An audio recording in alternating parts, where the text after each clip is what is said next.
Some customers are looking to get a cheaper price, but cheaper doesn't mean good.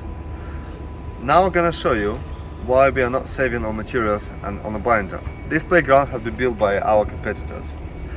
And I can show you, I can tear it off without much effort, the surface.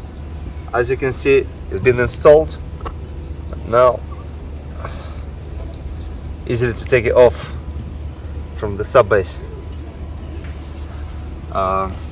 We're not gonna do this. We always put enough binder, rubber crumb and primer on the sub base. And this is second example of using cheap materials and cheap binder. As you can see, this playground needs to be fixed.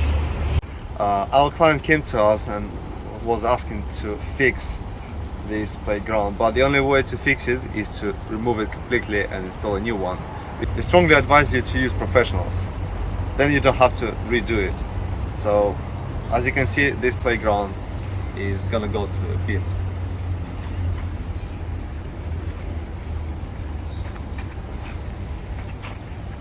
That's finished.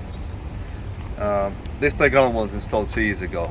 We do provide a warranty for 5 years because we are confident in our service.